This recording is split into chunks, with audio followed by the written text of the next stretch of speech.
All right, ladies and gentlemen, we welcome you aboard, and we're going to turn it to Governor Bob Ehrlich, the former governor of the state of Maryland, in just a second. Thomas Duncan, the man inflicted with Ebola here in the United States. New revelations. The CDC has not been to his apartment where his family is now quarantined for the next 20 days. The sheets that he slept in are still on the bed. The waste, the towels are still in the apartment. What's going on here? Let's all sit back and watch this as we get ready to speak to the governor. Since President Obama signed the Affordable Care Act, there's evidence that we have bent the cost curve when it comes to health care. We've now held down health care price inflation to the lowest level in 50 years. If you're an employer, it means it's easier for you to hire workers. If you're an employee, it means you could be keeping more of that in your paycheck tomorrow. And if you're a taxpayer, it means a healthier economy. Taken together, I believe the evidence points to a clear conclusion. The Affordable Care Act is working. I can't take it. All right, folks, joining us now as promised, Governor Bob Ehrlich, the former governor of the great state of Maryland. Hello, Governor.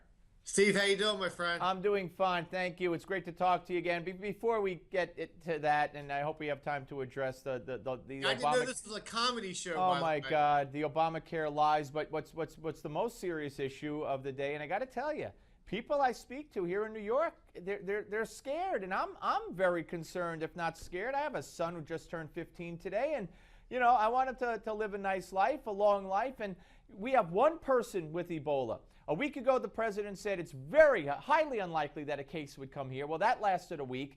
We have nobody from the CDC at this person's home. His family's now quarantined for 21 days, which they should be. Nobody from the CDC is there. They say they're going to send a medical contractor to help them dispose of the sheets the guy slept on. I mean, this is their plan?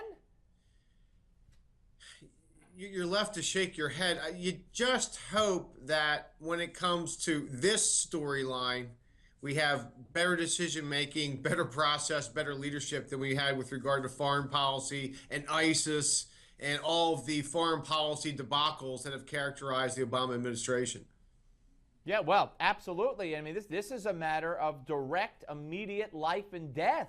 I mean, Obamacare is one thing, and ISIS is, yeah, okay, maybe they're plotting, maybe they're here, maybe they're going to bomb us. I mean, we have one person, and now you got 5 kids in 4 different schools. All those parents in all those schools are going crazy. Kids are staying home. He came in contact with, now they say, up to 100 people. I mean, and who's walking around now? Because we're still letting people from these countries into our country. That is the issue. You would hope that the science would dictate the political decisions here. The real science would dictate the political decisions, and that number you just cited was obviously widely reported in the news media the last couple of days, and that's what scares people, quite frankly. Absolutely. I mean, if you were governor of a state right now, like you were at Maryland, what would you be doing? You know what? I'd be talking to, as I said, this is pretty easy to do in one sense. I would let my health secretary, the leading scientist in the field, dictate the political decisions, the public policy decisions that are made. Yeah, I'm a lawyer. I play a doctor, a juris doctor. Quite frankly, most governors are lawyers. The president's a lawyer. So you listen to your medical professionals and you render public policy decisions as a function of what they tell you. All right. You've been in New Hampshire. You've been invited back to New Hampshire.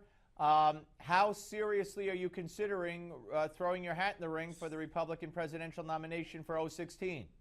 Well, my original trip here that was reported in the Post and some other places 2 weeks ago was simply a function of the New Hampshire party, some of the leaders up there, some with Maryland connections in the past, invited me to go up, give a series of speeches, do some get out the vote activities, do some interviews. Obviously, a very high-profile governor's race, a high-profile Senate race up there. The Senate race is one of the most watched races in the country. I gave a couple speeches. The speeches have now, in turn, led to 3 more invitations to revisit New Hampshire. I'll be back up next week. So, you know what?